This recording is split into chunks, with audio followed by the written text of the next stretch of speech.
Assalamualaikum warahmatullahi wabarakatuh. Perkenalkan, nama saya Anissa Isnaini dengan NIM 0564487716 dari Program Studi Sistem Informasi Fakultas Sains dan Teknologi. Pada video kali ini saya akan mengerjakan tugas 3 basis data, yang dimana kita diberikan soal untuk melakukan praktikum transaksi dan melakukan praktikum basis data terdistribusi. Nah, untuk panduan mengerjakan itu ada pada buku basis data ya teman-teman. Ini di tempat saya karena saya mau melihat ya.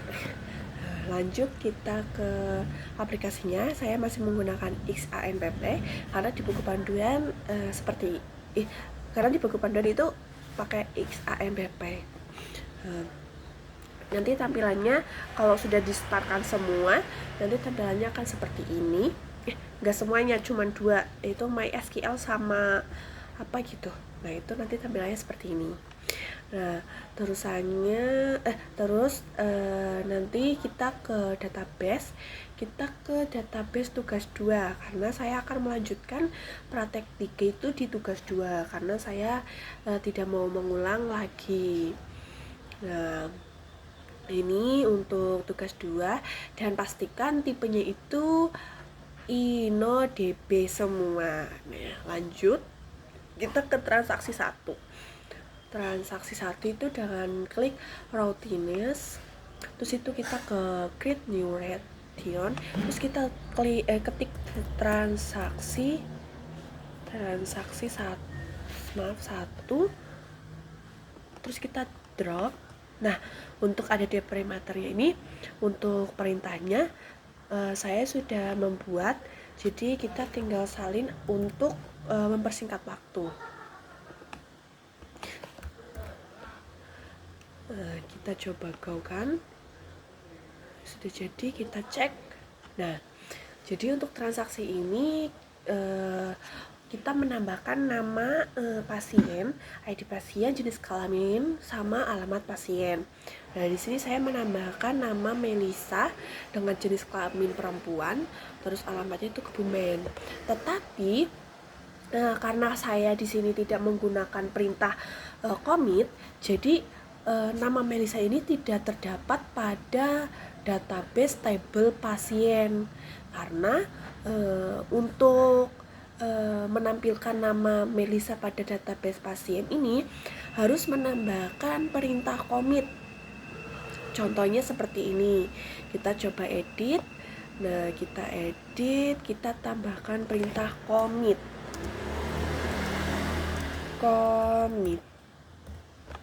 Kita coba go kan, kita lihat. Nah, di sini namanya Melisa sudah keluar. Kita coba lihat di database.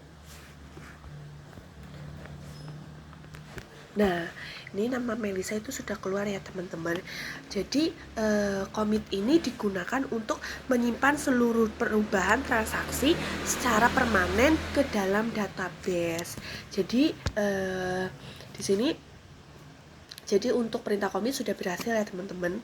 Kita lanjut ke transaksi kedua, yaitu transaksi kedua itu kita mencoba proses rollback.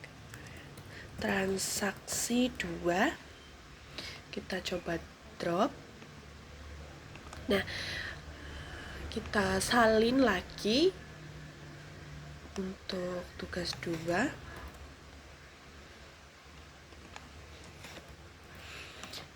Nah, jadi untuk tugas 2 ini seharusnya saya itu akan menambahkan nama Ramadan untuk menggantikan pada nama Ais itu nomor 3 ya teman-teman. Seharusnya itu terganti. Kita coba jalankan dulu. Nah, kita lihat.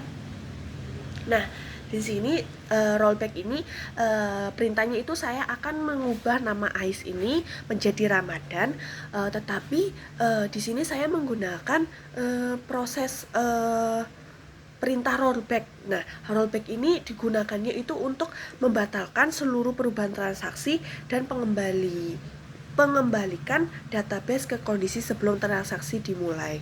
Jadi kalau ada perintah rollback itu namanya tidak akan muncul ya teman-teman. Jadi seharusnya kita ubah perintahnya menjadi seperti ini. Sebentar.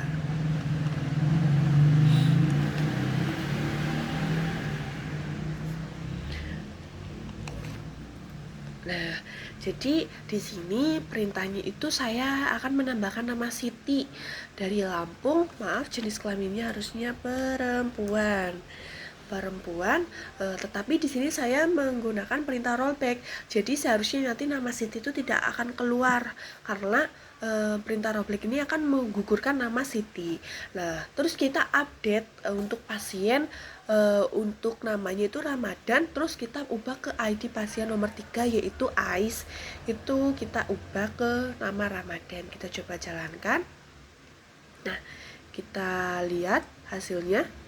Nah, jadi di sini sudah berhasil ya teman-teman untuk perintah rollback, proses rollback. Jadi di sini nama Ais itu berubah menjadi Ramadan, jenis kelaminnya kita ubah dulu karena seharusnya bukan perempuan. Maaf.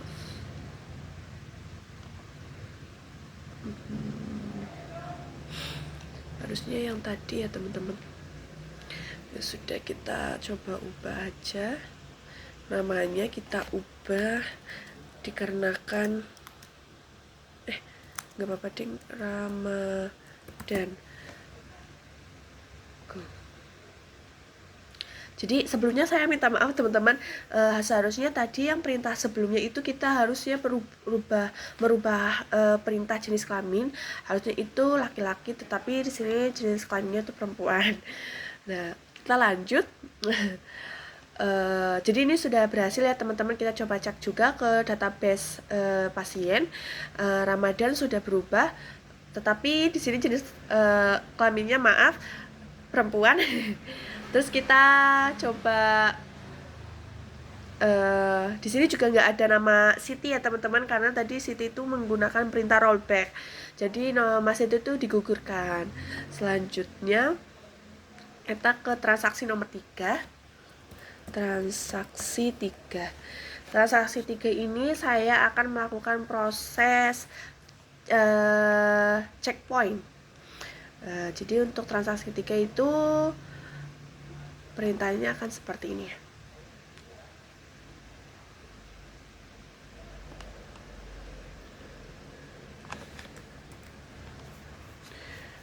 Kita coba. Nah, jadi perintah checkpoint ini di sini saya akan menambahkan nama lagi ya teman-teman, untuk menambahkan ID pasien, nama pasien, alamat pasien, dan jenis kelamin. Nah, di sini untuk saya akan menambahkan namanya itu Resti dengan ID pasien 7, terus alamatnya Semarang, terus jenis kelaminnya perempuan. Ini saya akan menambahkan nama pasien lagi itu di nomor 7. Terus untuk nomor 8 ini namanya Asta, alamatnya itu Bandung, jenis kelaminnya laki-laki, tetapi pada nomor 8 ini Asta itu menggunakan perintah rollback. Jadi nanti Asta itu akan digugurkan namanya. Nah, untuk yang terakhir itu ada Reza. Nah, Reza ini nggak menggunakan perintah rollback, jadi harusnya itu nama yang muncul itu Resti dan Reza. Kita coba jalankan. Kita lihat. Nah, di sini sudah menambahkan ID pasien lagi ya teman-teman. Nomor 7 Resti dan nomor 9 Reza. Jadi di sini untuk proses checkpoint ini sudah berhasil. Kita coba cek dulu sebentar ke pasien. Nah, ini namanya Reza dan Resti sudah ditambahkan ke database. Nah, selanjutnya kita akan menambahkan tabel baru, yaitu untuk melakukan praktikum yang praktikum basis data terdistribusi. Nah, jadi untuk selanjutnya itu kita akan menambahkan data baru, itu ada di tugas 2. Terus ini ke create new table, terus nama tabelnya kita obat. Terus ininya itu kita kasih 5, terus kita create. Nah, terus ini kita masukkan perintah yang ada di buku. Sebentar saya buka. Yang ada di buku itu ada ID obat, terus ada kode obat, obat, terus ada nama obat, terus ada harga, terakhir itu stok. Nah, terus kita ubah kode obat dan nama obat itu menjadi varchar karena perintahnya ini untuk teks ya, sebuah teks. Lanjut kita ubah indeksnya. Kita ubah maaf sebentar. Length filenya kita tambahkan 3, terus 5, terus 10, dan terakhir itu 50. Terus kita indeks primary, go. Terus kita save. Nah, ini obat sudah masuk database-nya. Kita lanjut tambahkan lagi transaksi obat. Transaksi obat. Ininya 5. Kita samakan. Terus kita masukkan atributnya. Itu ada ID transaksi, terus ada ID pasien, terus ada ID obat, terus jumlah dan total harga, terus tipenya kita integer semua. Terus law-nya itu ada 5, terus kita kasih 5, terus kita kasih 10, kita kasih 10,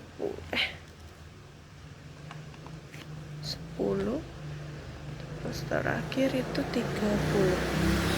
Terus indeksnya juga jangan dilupa, kita ubah ke primary, kita save. Nah, ini untuk obat dan transaksi obat. Selanjutnya kita ubah struktur obat itu. Yang ID obat itu kita ubah ke indeks. Seperti tugas 2, kita ubah indeks untuk ID apapun, ID transaksi, ID pasien, ID obat, ataupun ID yang lain.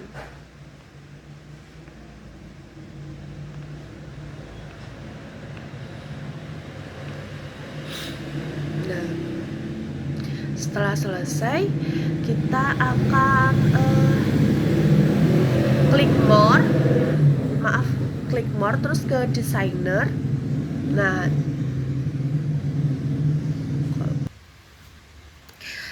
oke, jadi mohon maaf tadi ada kesalahan karena untuk database obat dan transaksi tidak muncul di designer. Itu nanti solusinya kalian bisa ke show hide tables list. Nanti di situ kalian bisa klik karena belum ditambahkan. Nah, nanti akan tampilannya seperti ini ya teman-teman, seperti ada di buku panduan untuk menambahkan obat dan transaksi obat. Nah, selanjutnya kita ke tugas 2, terus kita ke triggers. Nah, di triggers lanjut kita ke create new triggers. Nah, di sini penjualan. Terus di sini kalian bisa ke transaksi obat, terus ke after. Terus di sini kalian bisa tambahkan perintah seperti ini.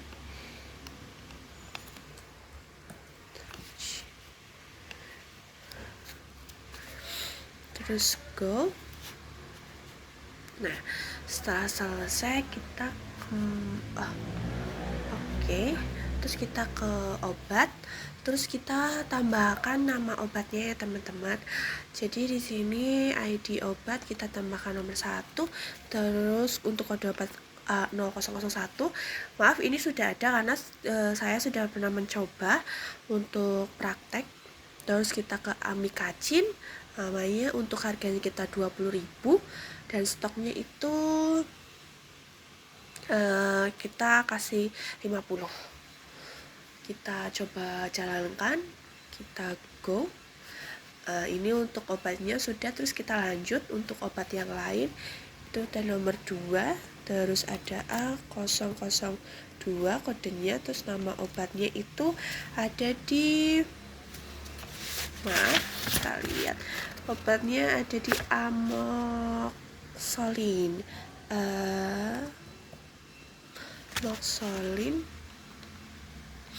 terus untuk harganya 15.000. Terus untuk stoknya kita kasih coba sama aja 50. Jangan, kita kasih 30 saja. Kita coba jalankan, go. Terus kita lanjut ke obat yang ketiga, itu adalah ID obat 3, terus kode obatnya itu A003. Terus nama obatnya itu betadin.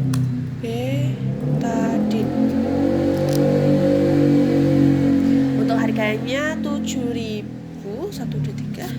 Terus untuk stoknya kita kasih semisal cuma 20. Kita coba jalankan. Nah, kita akan coba melakukan transaksi obat. Itu terusannya kita coba kita insert. Nah, di sini kita coba ID transaksi kita kasih nomor 1. Terus ID pasien, misal kita kasih ke ID pasien kita coba Ramadan. Terus ID obatnya kita kasih ke nomor 1. Terus jumlahnya misal kita 5. Total harganya semisal untuk ID 1 tadi 20.000 ya. Kita coba jalankan, go. Kita lihat di obat. Tadi kan tadi perintahnya itu mengambil stok yang di ID 1 itu sebanyak 5. Jadi nanti itu stok yang ada di tabel obat ini akan berkurang. Jadi yang tadi awalnya ini 50 stoknya menjadi 45. Kita coba lagi, semisal kita ke ini contohnya. Ini kan tadi ID transaksinya nomor 1, ID transaksi 1, terus ID pasiennya nomor 3 yaitu Ramadan. Terus ID obat itu ID obat yang ke-1 yang amikacin iya. Terus jumlah itu 5. Jadi berkurang lah dari yang 50 jadi 40. Kita coba lagi contoh. Untuk ID transaksi nomor 2. Terus misalkan kita kasih Melisa, terus kita kasih ID obatnya nomor 3 yaitu betadin. Terus jumlahnya semisal kita beli 10, kita kasih kurangi 10. Terus total harganya itu dari tadi betadin 7.000. Kita coba jalankan. Nah, kita lihat hasilnya. Nah, tadi kan untuk betadin itu transaksi betadin itu kan stoknya itu ada 20, terus tadi dikurangin 10 jadi tinggal 10. Sekian video dari saya. Apabila ada kalimat yang kurang jelas atau kurang baik didengar, mohon maaf. Dan juga tadi mungkin ada sedikit suara, mohon maaf. Untuk Ibu Bapak dosen ada kurangnya, saya mohon maaf dan mohon bimbingannya. Terima kasih telah mengajar selama 8 sesi ya. Sekian dari saya. Wassalamualaikum warahmatullahi wabarakatuh.